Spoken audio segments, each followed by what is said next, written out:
Howdy folks, you're watching Deuce, and today we're going to talk about the differences between a cheap bipod and an expensive bipod, and whether the extra money is actually worth it.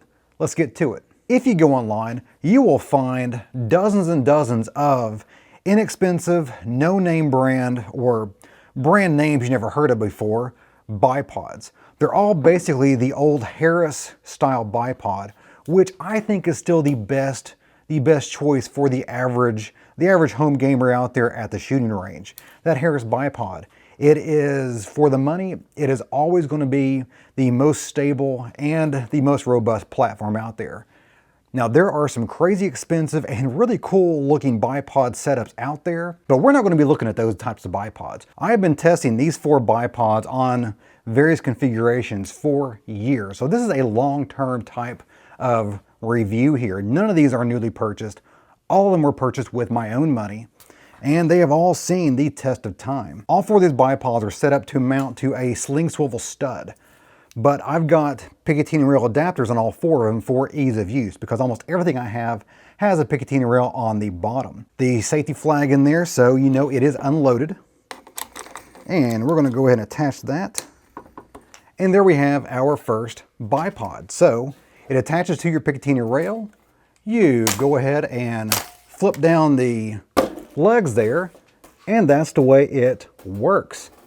Now, if you're shooting a high power firearm, say, you know, 308, 300 Win Mag, whatever, you basically want to put a little tension forward, kind of preload the legs there, and give you one of the best shooting setups for stability as possible, as far as what you can get with a bipod. A really good lead sled or a good bag setup will be better than a bipod, but bipods are so universal, it is hard to beat. This one I got off Amazon about a year or 2 ago, and it included the quick release adapter. This might have cost 20 bucks, I can't remember. It was stupid cheap, stupid cheap. And this is a more direct copy of a Harris bipod, in the fact that each leg has a button on either side, and you just hit the button and it shoots out the legs ready to lock in and use. So for fun, I'm going to go ahead and put this on the side of the Hi-Point carbine there. Interesting note. Let me take this back off real quick. Interesting note. Because I have the long shot made aluminum rail for the top and bottom, I'm able to use normal Picatinny style quick releases on this, and it works perfectly. Unfortunately, I have the Hi-Point made side rails here, and I had to grind down the quick release here to work. It would not fit. I could not get the normal quick release option here to fit at all. It does not even close. As many of you know, the rails that come from the Hi-Point factory are not Picatinny rails. They're in fact Weaver rails. And honestly, they're not even Weaver rails. After a very in-depth discussion with the owner of Longshot, the rails from Hi-Point are kind of their own thing. They're pretty close to Weaver, but they're not exactly Weaver, and there's some things that are made to fit very tightly on Weaver rails that won't fit a Hi-Point either. It's just kind of, I don't know if they made it on purpose like that so they don't have to pay any royalties. I don't know, but they're kind of their own thing that mostly fits Weaver. Every now and again, a blue moon, it might fit something that says they're Picatinny rail compatible. But if you have something that is meant for Picatinny rails, do not count on it to fit a Hi-Point without having converted the rails to Longshot standards. One of the downsides to the Harris style bipod is weight. These things are heavy. These things are very heavy. I mean, you got 2 legs, you got a leg with a telescoping leg inside. So all that adds up weight. Even if they're aluminum, it still adds up a bunch of weight. You have springs, you have the mount, you have everything that goes along with this bipod is heavy. So at one point, last year sometime, I bought a carbon fiber Harris style bipod. Now this was, I think this was from the same company as this, which I had the box. Hold on. Ohuahua? I don't know how it's pronounced. O-H-U-H-U. That's the name of the company that was marketing this at the time. These are all made by the same factory in China, and they pump them out in about 40 or 50 different brands. They just change the name on the box. There's no name brand stamp. This does weigh about 1/3 less than the aluminum lead counterpart. And everything else is identical to it. Everything else is exactly the same. So let's go ahead and snap this on here too. Actually, let's go ahead and put this on top because that's even more funny. There we go. It operates exactly the same. A note about carbon fiber items in general from China. I have a friend of mine that has a very large manufacturing company in Chattanooga, Tennessee. And he was looking to get some carbon fiber items. Apparently the cost of entry to even beginner level carbon fiber manufacturing is outrageously expensive.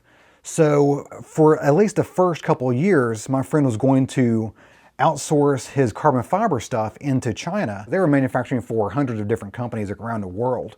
And so at the end of the day, they had a ton of scrap, this carbon fiber scrap just sitting there in a bin. Several bins outside, and he's like, what do you do with that? And his Chinese interpreter basically talked to the manager and came back and said, yeah, they basically load it all into a fishing boat. They pay a couple of fishermen, literally tons, thousands of pounds of carbon fiber scrap. They just kick off the boat and let it sink or let it float around and let turtles eat it, whatever. And they just dump it in the ocean and then move on. Came back to the US and just scrapped the whole idea of doing carbon fiber at all. And now I saved the best for last, which is a Harris style bipod made by the Harris company. Imagine that. They still actually make these, and they make these in the United States. They are stamped accordingly. They have basically Harris Bipod USA stamped on them. The Harris Bipod is highly counterfeited. So I would highly recommend to go to the Harris Bipod webpage and make sure that you're buying from an approved dealer that they have. And these swing out with the spring tension, just like all the other. You know, this reminds me of a flower that's bloomed, like it's a high point flower, the high point rose, but it's all black. Here, let me, I've got another product from Longshot that I thought was really cool. Okay, well, Longshot has these little mini brakes. There's a close-up there. You got a black one here, which I'm not going with black. Okay, so what I'm going to go with here is either stainless steel or brass. Let's see what the stainless steel looks like. Yeah, I think I like that brass look. That brass is just different. You know, everything out there on the range is going to be black or silver or stainless or aluminum or whatever. It's going to be either shiny silver or it's going to be black. You don't see too much just solid brass out there, and that's just a hunk of brass milled out to fit on the end of your firearm. So back to the original purpose of this video is the Harris Bipod, which is 3 to 4 times as expensive as the cheap Chinese-made bipods. Is it 3 to 4 times better? It's not. It really is not that much better than a cheap bipod from Amazon. The fit and finish is a little better. When you tighten down the initial screw to tighten it onto the sling swivel stud, you have less play there. So you're not going to have to retighten it a couple times. Usually these, you'll have to retighten that a few times before they fully seat in. But after you do that, they're going to be rock solid. There's just not much to them to go wrong. Again, the fit and finish, the welds are a little bit cleaner looking, but I've yet to have a problem with any of the Chinese-made bipods. There's many items out there that's the choice you have to make. Are you willing to spend a little more money to support people that think more like you and just for a slightly better product? Are you willing to spend twice as much for a slight bump up in fit and finish over something made in China? And that decision is really up to you individually. As always, if you want to stay on Deuce and Guns channel, go ahead and click on these 2 videos right over here. And if you have any comments, questions, show ideas, leave that in the comment box of the video. I try to get through as many of those as possible, so ask away and I will try to answer. And like every other video, I want to tell you that you guys always have a great day. See ya!